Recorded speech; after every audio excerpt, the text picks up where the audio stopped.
What's up YouTube, Shooty here, and I'm back with another deck profile.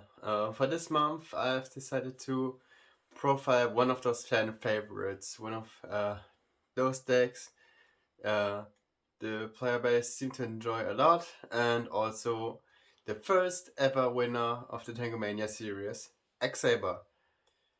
X-Saber is a deck that kind of had its high point in 2010. I'm not talking about Edison format, but rather about the format afterwards. I don't know how people call it, Frog FTK format or Shining Darkness format.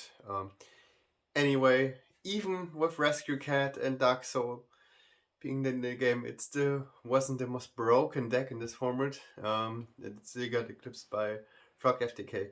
So this wasn't the high point of X-Sabers, but it should follow a format afterwards with the September 2010 format, which I think people call it Starstruck format. We Europeans would refer to it as YC's Bochum format.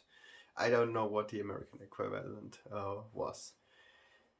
Anyway, Sabers was really powerful in this format. The ability to pop 3 back throws, Hanley was great against the Gravekeeper deck. And yeah, this Gravekeeper was basically the second, the other big elephant in the room at the time. But I digress. For September 2011, we can see that Sabers can still use those strengths they did use against Gravekeeper back in 2010, but not only can they do that against Gravekeepers, but also against TG Stun. TG Stun is one of the most popular decks here in September 2011, and is still a big threat. So we kind of saw this in the top 4 matchup for Tangomania, where Mika went for a decree Hanley play and just completely overwhelmed his opponent. It was insane. It was like popping his own decree and then going for a Godless Call. So this is one of the big strengths of the deck. It's a mid-rangey deck with a lot of floaters, very consistent, and can also, if you give it enough time, can also just completely flip the switch and go for a big Hanley floater play. Go for a quick OTK. And that's a playstyle I particularly enjoy a lot. I mean, some people know that see me playing other formats, especially like 2014 ones. It's like going for those slow mid-rangey games, and going for a big combo afterwards to finish off the game. That's like a playstyle, like one of my favorite playstyles. What I'm going to profile here is not a trap heavy saber build, but the decree build that Tyler popularized a lot. Graffa topped with it, and also Mika with a bit of a different build, which didn't utilize the Royal Decree, but played less traps. So you can see not only did the deck top at YCS around 2011 back in the day, but people saw success with it right now in the last couple of tournaments. It kind of had popularity, no one picked it up last couple of times, which I find odd. Before the Dark World change, it had really good tools against Dark World with putting up Material Beast relatively quickly and shutting down all the other outs with a decree, for example. So it kind of is unaffected by Dark World not being in the format, but it gets hurt a little bit by Agent being less uncontested, because Agent is like the big problematic matchup because this deck can create so much pressure. So anyway, the deck is still, for example, part of the playmat artwork for this year and goes down as the first ever Tangomania winner. So without further ado, let's get to the deck profile. Alright, let's get to the deck profile. First we got the heart and soul of the deck, X-Saber Dark Soul. I have the quote Tyler here. this deck, X-Saber, is way worse when you don't have access to Dark Soul. So this is what this build wants to achieve. Cycling through Dark Soul as fast as possible. This card gives you the consistency, it's an end phase search. And another interesting thing I didn't mention earlier was before, after YCS Columbus actually, Dark Soul got errated. So before Dark Soul got errated, you could trigger it multiple times. So for example, if you sink it away and special summoned it from the grave and got it into the grave for the second time, you got 2 searches. This was changed later on, I think with the 10th, when this card actually was reprinted, to only trigger when it's in the grave, so only once. So this is the last format where you could get multiple Dark Soul searches. So this is something which makes this deck so special in this format as well. Then we got 3 MS Blades, like the Mystic Tomato of the deck. Gets you to all your important stuff. You get a lot of potential combos with crashing it into stuff, getting a Fallen Knight out of the deck. So many potential things, or just setting it. Like, you have to work with your recruiters for the first couple of turns. So this deck kind of started slow, when you're trying to build up resources, and when you slowly but steady getting resources up. Oh, and it's also a card that gives us access to Dark Soul. 3 Fallen Knight, like by far the best tuner in the deck. Has insane combo potential with enemy controller, like running over stuff. It's really good against like the plant stuff as well, or against agents. Like for example, against agents you could legitimately, just drop Max on the first Shine Ball and then just summon this and run over the Shine Ball. And then double Fall Troll, just to, because this card is like the most brickiest of them all. Like, if you can drop it, you'll win the game most of the time. Like, this card gives you your insane combo potential, especially if you have a Fallen Knight. Also, getting Dark Souls back, summoning to the combo potential you have with Goddess as well. And then for like last 2 offs, Tyler played originally 3 and cut it down to 2. This deck has problems when it breaks onto much tuners, so cutting it down is fine in my opinion. The Spirit Reaper effect is actually quite legit here for stalling, and it gives us access to a level 2 tuner. And then just the 1 Boggart Knight. Yeah, it's a 1900 beater. The problem is that it is kinda limited because it can only be used for X-Saber synchros. It also makes the deck, also most of the Boggart Knight plays die to Vela and hand die to Maxi. So as a one-off, he's fine. He's searchable with Dark Soul. Then we play more recruiters, like double red. Like, we really need the access to a Dark Soul as fast as possible. This also can get MS Blade if you need access to MS Blade. This gets a Dark Soul out of the deck as well. So running 2/2 is fine here. Then 1 Gorse. We run Decree, but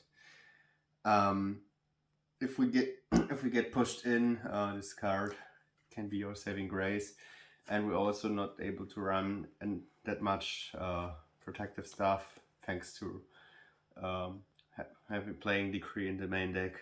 So this card is our line of defense, and then also of course like double Vela, double Maxi. A lot of people cut down on maxis last year because people tend to play way more random stuff, less combo based decks. I mean, Heim still won with one event with Piper Quick Draw, so we found a way around maxi anyway. Yeah, I don't think I have to say much about hand traps. I think they're pretty self-explanatory. Then we play free enemy controller and like a card that acts very similar to enemy controller in this deck. This card is absolutely broken with Fallen Knight. That's where I run max copies of it. I think besides Monarch, Monarch's X-Saber is probably the deck that can abuse enemy controller the most.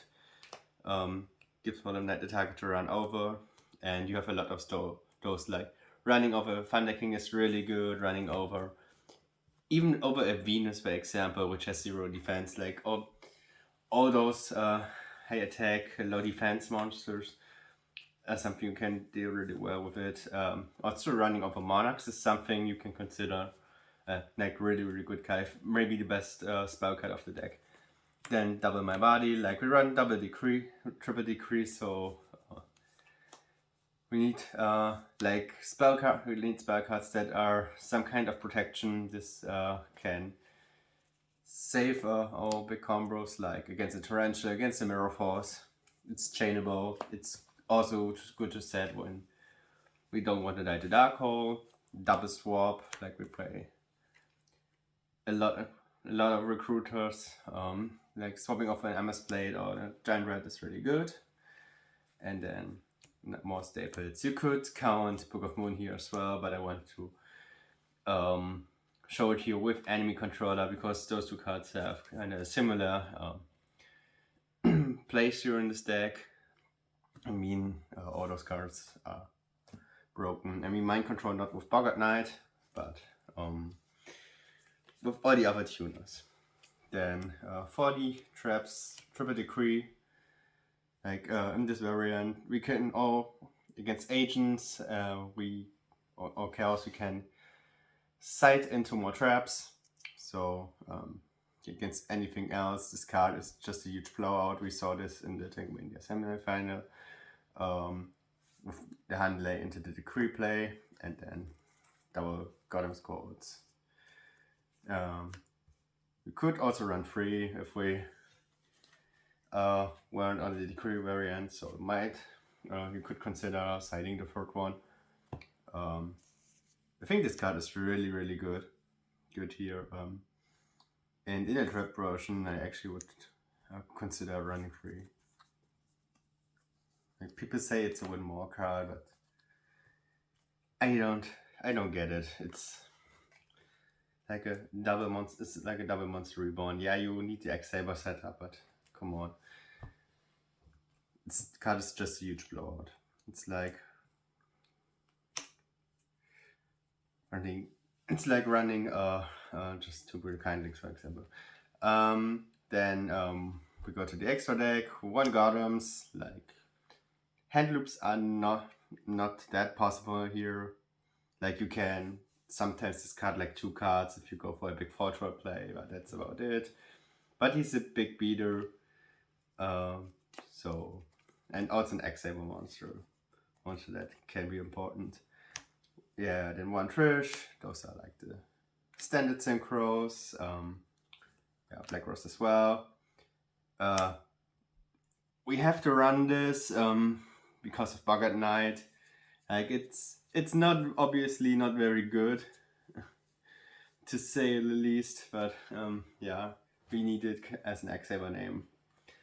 Then we are playing an X-Saber that is probably better than Herbaloom, but I'm not quite sure. Like, Herbaloom is a powerhouse, to be fair. Triple Handley, this deck goes heavy for like the Decree Handley play, and it's a bit more greedy in that regard and compared to the trap build. So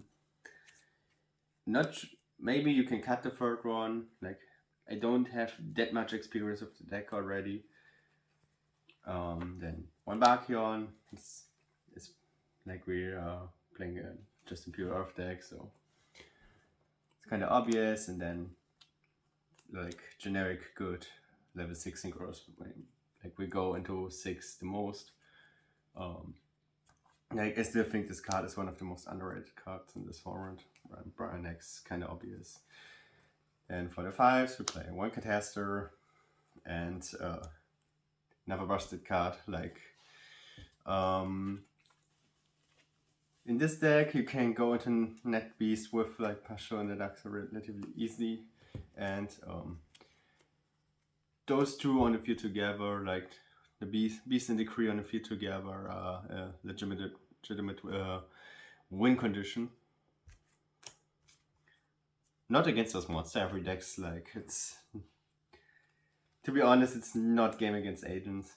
Like Agents literally the worst matchup of this deck. Like the side deck, which I'm not going to show, would be probably Thunder Kings and Triple Leeching. Like, matchup is really bad.